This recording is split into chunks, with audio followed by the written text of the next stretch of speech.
Hello, everyone. Welcome to the Week 7 discussion. Almost there. Almost there. 1 week left, everyone. So, we're gonna go just back over the. Wait, am I in the right one? No, of course not. Now I'm in the right one. That was from Old Testament. It does look exactly the same. So, Week 7 discussion. This community of goods discussion. We're talking about this concept in Acts 2:42 to 47. About the generosity of the church, and essentially Dunn, your author of your book, is talking about the church's enthusiasm for the return of Christ and their excitement to distribute their wealth became their own fiscal downfall. Now, students have struggled a little bit with Dunn, how much to believe and not believe, or agree or not agree. Thoughts on that, and how they should be learning to think critically with an author like that? Yeah, I'll say a little. So we chose Dunn because it is honestly an excellent text, probably the best when looking at the church from a historical standpoint. So instead of doing like survey of Acts, chapter 1, chapter 2, which is okay, we wanted to give you sort of a, let's say like a reconstruction of what this church looked like. But Dunn comes from a he wouldn't call himself an evangelical. He wouldn't hold to inerrancy per se, and he realized that, and that was the point of the assignment that was due either this week or last week, where you sort of critiqued Dunn on his methodology. But so many of you are struggling, like, oh, I don't agree with everything he says, and I'm not sure what to do with that. That is something we want you to experience, because a lot of times people go through Bible educations reading books that are sort of made for them, in a sense, which is like, you can agree with everything in this book and you'll never have to think, in a sense. You'll never have to think critically. So that's sort of like super church, in a sense. Is like you sit in the pew, they tell you it, and you nod. We don't want to do that to you. We want you to think critically about everything you read, so that you're processing it, you're using discernment. And that's the point of Dunn, is we're giving you great stuff, but you're going to have to sift through it. Good. Excellent. So, let's go through some of these questions. So, do you agree with Dunn's conclusions about the community of goods? Why or why not? What factors might have what he might have missed in considering this? Now, most students, did they agree with Dunn's conclusions about the community of goods? What were you observing, kind of the trend of where most were going? Yeah, I don't think a lot of people said I don't agree with Dunn per se. Like most probably were like, well, maybe he's being a little extreme. Maybe there were other factors involved. But I think a lot of people took him and sort of the scenario as described as it was, and then worked with it. Yeah. He points out the church may have put itself into financial trouble by its drastic measures to liquidate personal assets to support the poor. I want to point out just some food for thought with that. When you're looking at that passage, and it giving an account of what was going on in the church, it's telling you what people did in this very special, unique, powerful environment of the Spirit of God working in incredibly profound and powerful ways amongst the people. And in that environment, there was not a mandate from the apostles, you must liquidate assets and give and give and give and give. People were giving out of their own response to need. They were not made to do it. In fact, when people started manipulating the process, we see very drastic consequences. Ananias and Sapphira. And we certainly do not see that this was later in the early church. We don't see this ever implemented as a rule, or implemented as this needs to be a standard that you do this. But it did become that. We see this, we were chatting about how potentially the Catholic Church has used some of these sorts of things in some of their ways of doing things, but we've seen it through church history that this sort of thing in these verses can be used to somehow to mandate drastic financial giving by church members, and then you see those who they're giving to benefit immensely from that. That is certainly not what's going on here. And yet we can also justify not giving that much because of those who have given much in a irresponsible way, or in a way that wasn't an inspired way of doing things. So when you take the inspiration out of the giving, you miss the whole point. Yeah. You miss the entire point. And so is it possible and is it completely biblical to have an environment where people give to this measure of generosity? Yes, but you don't get there by first mandating or making everyone give everything. Yeah. They were responding to something that was there, and that response included things like finances, but it included other things beyond the giving of finances. And I think that's a really important thing to look at. And Dunn is particularly pointing out historically, abuses that took place, and it can be very irresponsible then, and it was irresponsible from much of the early church history, what they started doing, kind of justifying their actions based on verses like this. Yeah? Yeah, that'll even happen today. You'll hear people preach this passage. I grew up with this a little bit, maybe from more like Anabaptist standpoints, Mennonite, sort of the piling up of the goods, more towards socialism, whatever.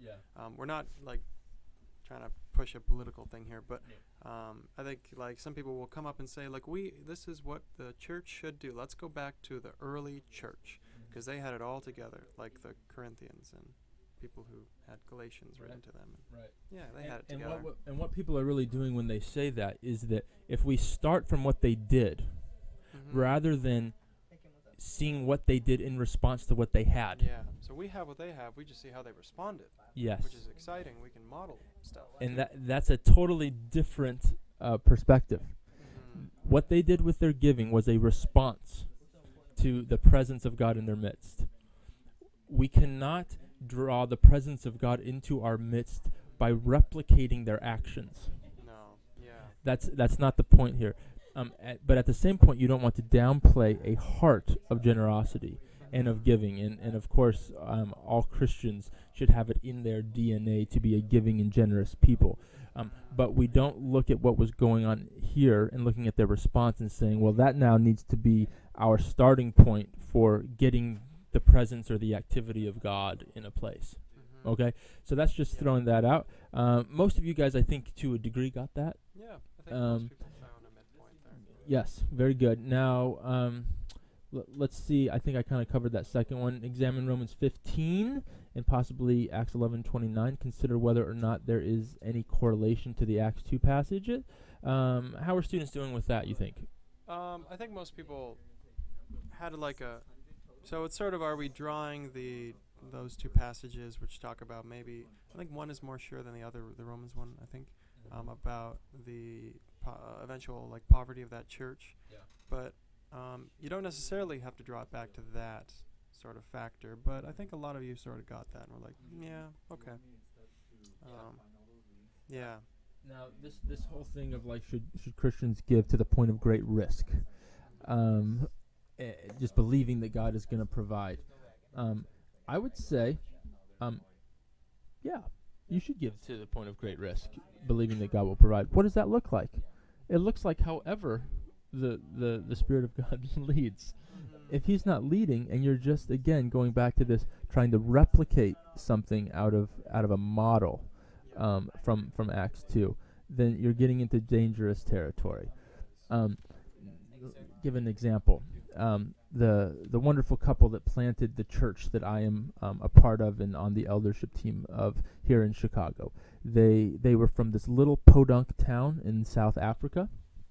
The church and the church kind of the stream of churches they were part of, very big on church planting and faith to release people into nations. And there were a couple people here in Chicago that they had connected with really briefly but powerfully and really felt for a good amount of time this unction of God to come to the United States to plant a church. So they come with their two little girls and had literally nothing. They had literally a few $100 in their back pocket and not much of a plan besides these few people that they knew. And they had a church that gave them a little bit of support just to get by for a few months, but nothing was like guaranteed. There was no contracts. There was nothing.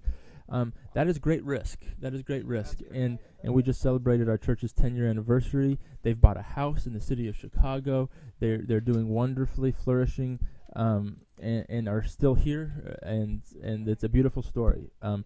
But you have countless stories of those who have planted churches or risked everything and it's not worked out. And I'm not here to say whether, okay, the people where it worked out, they were listening and hearing God, and those that didn't weren't, and that's not really the point or what I'm saying. But what I am saying is that when you are partnering with God and with other people of God that are in it with you, and you're not just kind of like going rogue on your own, that God's provision and the testimony of what God has done throughout the world and the globe is a profound and glorious thing. And that's just one story of those who have taken great risk, really financially, but it wasn't about the finances. It was about what God had called them to do in planting a church in another nation.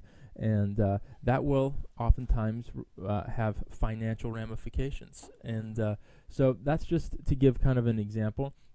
So yes, Christians should give financially at the point of great risk, but what does that actually look like? That's really what we're talking about here. Anything to add to that? I think that's it. Good. Yeah, that was great. And then finally, how can believers balance financial prudence with faith in God to provide? I mean, I think we've kind of been talking about that a little bit. And should Christians have large savings accounts, retirement and education funds, blah blah blah blah blah? Should they? Can they? That's totally different. Now there's some people, and I think some church streams and some historical poor theologies that say Christians should have nothing. And they should not have savings accounts. If they have a savings account, it means they're not giving their money away, or they're not pooling it together to the community, and that is not true. And it's absolutely fine to have savings accounts, retirement, and education funds, and all those things. And I don't think it's actually very wise for Christians to set a standard that we should give to the point of just having nothing. So what that means is, if Christians are saying that you should have completely distinct from an inspired God relating place, just give because you're a Christian, and Christians should have nothing. No, that's not biblical. Are there going to be situations where God is calling someone to step out, and in that they are living with almost nothing? Yes, I mean that is going to happen and is currently happening across the globe. But anytime something becomes mandated, you get into trouble. You get into trouble. So most of you did a good job here, and it was a fun discussion. And continue if you guys sense people are overly agreeing and things aren't getting we're not going anywhere with the discussion. I'm not saying that happened here. Feel free to just throw a curveball in it. Yeah, play devil's advocate. Play devil's advocate. Throw some examples of life, or those are always fun. So, good job with this, and we will see you on the next one.